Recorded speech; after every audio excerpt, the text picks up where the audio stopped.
Wakil pemimpin itu jelas sangat senang dengan perilaku Huo Yuhao. Ini jelas merupakan perkembangan yang sangat menyenangkan baginya.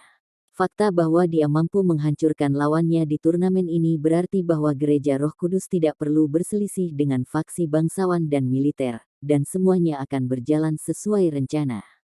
Terlebih lagi, keberadaan seorang jenius super seperti Huo Yuhao yang menandai turunnya putra suci secara alami membuat Gereja Roh Kudus sangat gembira. Apakah kamu akhirnya percaya padaku sekarang? Suara Huo Yuhao terdengar lagi di benak Ye Gui. Ye Gui menggertakkan giginya. Percaya apa? Percaya tuan roh jahat-jahat seperti Anda. Huo Yuhao mendesah pelan. Bagaimana kamu masih tidak mengerti apa yang sedang terjadi? Jika saya benar-benar jahat, mengapa makhluk saya yang dipanggil tidak takut dengan elemen suci Anda? Jika aku benar-benar ingin melukaimu, apakah aku akan repot-repot mengobrol denganmu? Lihat, ketika dia berbicara, pintu spektral yang sangat besar tiba-tiba tumbuh lebih besar. Didampingi oleh suara kuda yang dalam, para ksatria jangkung mulai berjalan ke panggung turnamen. Semua ksatria ini mengenakan baju besi abu-abu yang mematikan, dan memiliki bola api samar berwarna emas yang berdenyut di dalam helm mereka. Kuda-kuda perang yang mereka tunggangi hanya memiliki tulang, tetapi mereka berukuran sangat besar, dan meninggalkan jejak api keemasan di belakang mereka ketika mereka bergerak maju. Hanya 3 ksatria yang muncul, tetapi tekanan yang masing-masing dari mereka memancarkan jauh lebih besar daripada makhluk spektral yang sebelumnya muncul. Setelah 3 ksatria ini muncul, mereka segera naik ke 3 arah yang berbeda. Seolah-olah mereka telah menemukan tuan mereka, makhluk mayat hidup berpangkat rendah yang sebelumnya telah dipanggil mulai berkumpul di 3 arah ini juga. Segera setelah itu, mayat hidup menjadi semakin teratur di bawah komando 3 ksatria. Hasilnya, Ye Gui merasakan tekanan yang bahkan lebih besar. Sebagai pemilik jiwa bela diri malaikat, dia telah melakukan lebih banyak penelitian pada jiwa bela diri jahat daripada hampir semua orang. Secara alami, dia tahu makhluk apa itu. Ini adalah ksatria maut, makhluk mayat hidup yang secara alami berada di tingkat kekuasaan jiwa kaisar. Ye Gui tidak akan takut akan Death Knight tunggal. Setelah semua, menjadi seorang kaisar jiwa sendiri, dia percaya diri pada kemampuannya untuk memurnikan mereka menggunakan kemampuan malaikatnya. Namun, 3 Death Knight muncul sekaligus. Tidak hanya mereka sekuat jiwa kaisar, mereka bahkan bisa memerintahkan makhluk mayat hidup lainnya dari pintu spektral untuk membentuk pasukan sejati. Pada kenyataannya, dengan kemampuan Huo Yuhao saat ini, jiwa bela diri unik yang ditinggalkan Electrolux tidak lebih lemah dari kekuatan gabungan 2 jiwa bela diri lainnya. Alasannya sangat sederhana, demiplan spektral yang ditinggalkan Electrolux untuk dipanggil dengan mudah adalah satu, tetapi yang lebih penting adalah kekuatan spiritualnya yang kuat. Di dunia dari mana Electrolux berasal, kekuatan spiritual adalah faktor utama yang menentukan kekuatan sihir, serta durasi penggunaannya. Saat menggunakan jiwa bela diri Necromancer yang unik, kekuatan sejatinya adalah pada tingkat sage jiwa. Selanjutnya, dia sekuat jiwa sage jahat, untuk boot. Ini adalah kemampuan yang tidak bisa dia gunakan di tempat terbuka, tetapi yang bisa dia gunakan sebagai tangguh. Pada saat ini, bahkan penatua Suan yang jauh tercengang, apalagi penonton yang memandang. Dia juga tidak dapat memahami bagaimana Huo Yuhao dapat menggunakan kemampuan Master Roh Jahat, yang tetap diisi dengan elemen cahaya. Ekspresi Ye Gui menjadi semakin jelek untuk dilihat. Dia bisa dengan jelas merasakan bahwa kekuatan jiwanya berkurang dengan cepat ketika dia membunuh makhluk-makhluk spektral ini. Jika ini terus berlanjut, dia akan dihancurkan oleh sejumlah besar makhluk spektral yang dia dapat dengan mudah kalahkan dalam pertarungan 1 lawan 1. Lebih jauh lagi, ada pertanyaan yang terlintas dalam benaknya, mengapa makhluk-makhluk spektral ini tidak takut pada jiwa bela diri suci saya? Tidak ada lagi makhluk mayat hidup yang muncul dari Spectral Door. Namun, bahkan yang tersisa di panggung meninggalkannya dalam situasi yang sangat berbahaya. 3 ksatria kematian dengan dingin menatapnya saat mereka memerintahkan bawahan mereka. Selain itu, mereka kadang-kadang akan memadamkan lampu kematian untuk menghidupkan kembali makhluk mayat hidup yang sudah dia bunuh. Sepertinya dia telah memasuki siklus kematian dan kelahiran kembali yang tidak pernah berakhir. Pada saat yang sama, mantra yang dalam yang penuh dengan aura misteri sekali lagi terdengar. Mantra ini datang langsung dari spectral door yang sangat besar, yang bergetar hebat pada saat ini. Sejumlah besar cahaya keemasan hijau mulai berkeliaran di sekitarnya, dan pintu spektral secara tak terduga mengembang lagi. Tidak baik, ekspresi Ye Gui tiba-tiba berubah. Apakah dia akan menggunakan langkah yang lebih kuat? Dia tahu bahwa dia tidak bisa menunggu lebih lama lagi. Dia akhirnya mulai menyesal mengungkapkan malaikatnya hari ini.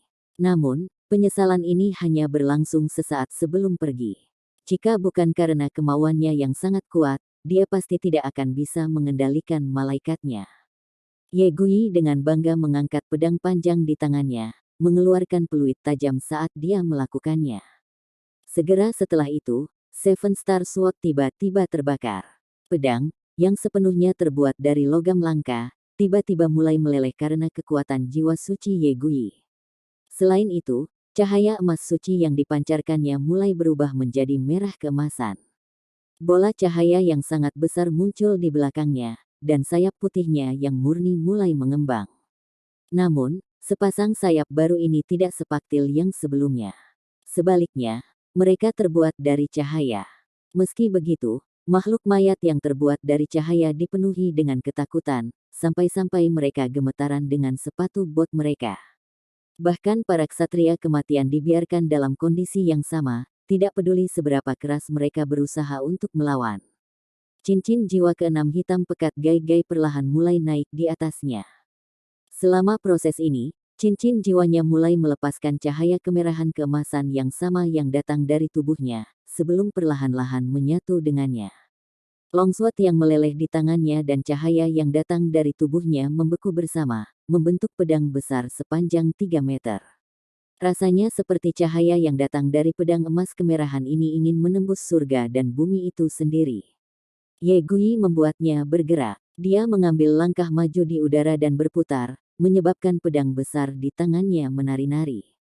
Keempat sayap malaikat di belakangnya berkedip dengan cahaya, membuatnya tampak sangat cantik.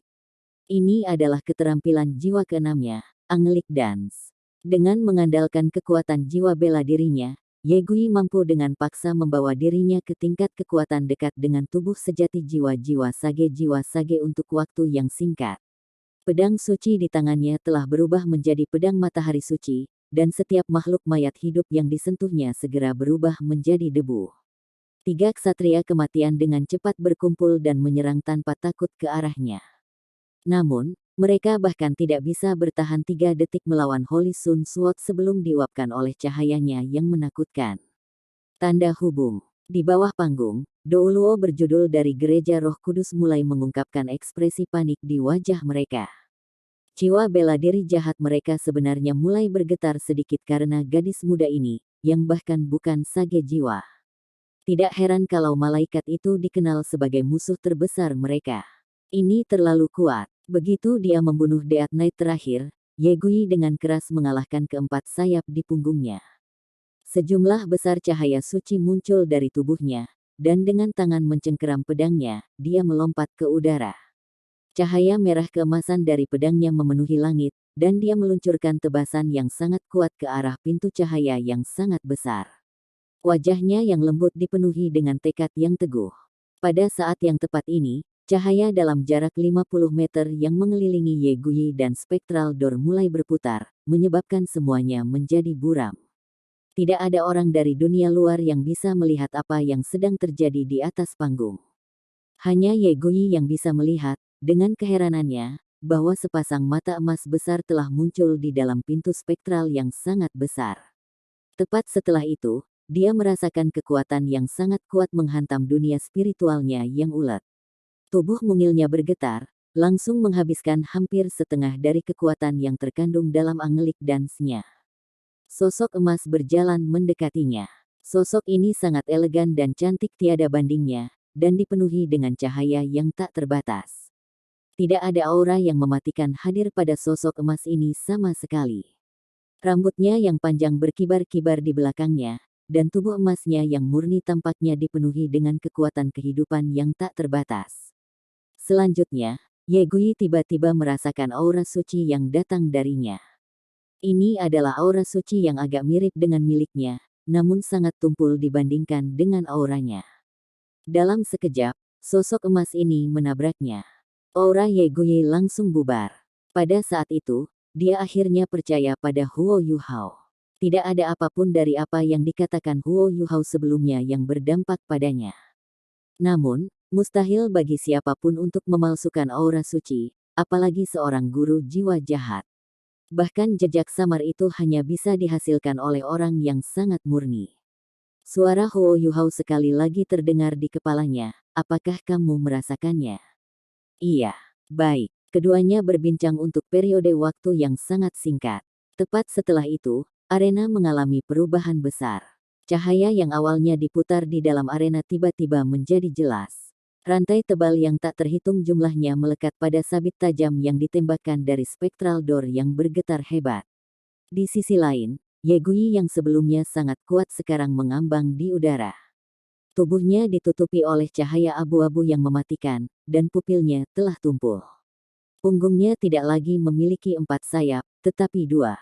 Rantai dan sabit tebal menembus tubuhnya, dengan kuat menguncinya di penjara rantai. Sepertinya dia benar-benar kehilangan jiwanya, dan darah segar yang menetes dari tubuhnya menguap ke dalam aliran udara hitam keabu-abuan yang tak terhitung jumlahnya. Tiba-tiba, semua rantai tebal menarik kembali, menyeret tubuhnya ke pintu spektral yang sangat menakutkan. Pintu spektral akhirnya ditutup. Namun begitu ia menutup, sepertinya itu berubah menjadi mulut yang mengerikan dan menyeramkan yang mulai mengunyah dengan keras. Tanda hubung. Seluruh bidang benar-benar sunyi sekarang. Sejumlah besar orang merasa sangat ketakutan, dan mulai berkeringat. Sebuah celah muncul di udara, dan spektral door kemudian menghilang dengan tenang. Di tengah cahaya yang berkedip-kedip, sosok logam setinggi 2,5 meter itu sekali lagi muncul di panggung turnamen. Pada saat ini, panggung benar-benar sunyi. Sosok logam berdiri dengan bangga, tetapi semua orang yang memandangnya merasa seolah-olah dia dipenuhi dengan aura menyeramkan. Mereka tidak bisa membantu tetapi menurunkan pandangan mereka saat mereka memandangnya, tidak berani menatap langsung ke wajahnya. Selain itu, murid dalam topengnya yang awalnya berkedip dengan cahaya keemasan yang pucat telah berubah menjadi merah darah. Apakah ada orang lain? Sebuah suara mengerikan terdengar dari topengnya. Suara ini menakutkan, sedingin es, dan berisi semacam tekanan yang bisa mengintimidasi jiwa seseorang. Seluruh bidang itu sunyi. Bahkan Ye Yulin, melayang di udara, merasakan wajahnya berkedut. Bahkan pada kekuatannya, dia tiba-tiba menyadari bahwa beberapa jejak ketakutan telah tumbuh di dalam hatinya terhadap pemuda yang tak terduga ini. Seorang guru jiwa jahat, dia sebenarnya adalah guru jiwa jahat yang sangat kuat. Kenapa seorang insinyur jiwa jenius seperti dia master jiwa jahat? Ye Yulin merasa sedih karena pergulatan batin di dalam hatinya, tetapi dia tahu bahwa gereja Roh Kudus pasti tidak akan menyerah pada guru roh jahat seperti ini. Selain itu, dia tidak mau menerima guru roh jahat sebagai murid. Tiba-tiba, suara tepuk tangan naik. Huo Yuhao memandang ke arah sumber suara itu, dan apa yang dilihatnya adalah sepasang mata biru keabu-abuan yang dipenuhi dengan rasa keindahan dunia lain. Selain itu, pemilik sepasang mata ini adalah wakil pemimpin gereja Roh Kudus.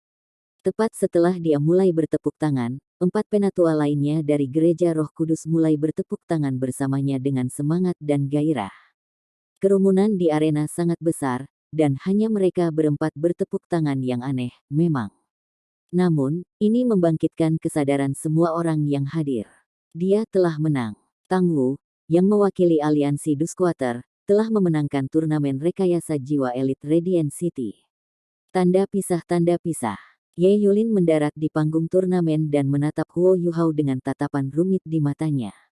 Dia tiba-tiba merasakan dorongan untuk menjatuhkan jarum ilahi Sun Moon di langit untuk membasmi orang ini di depannya.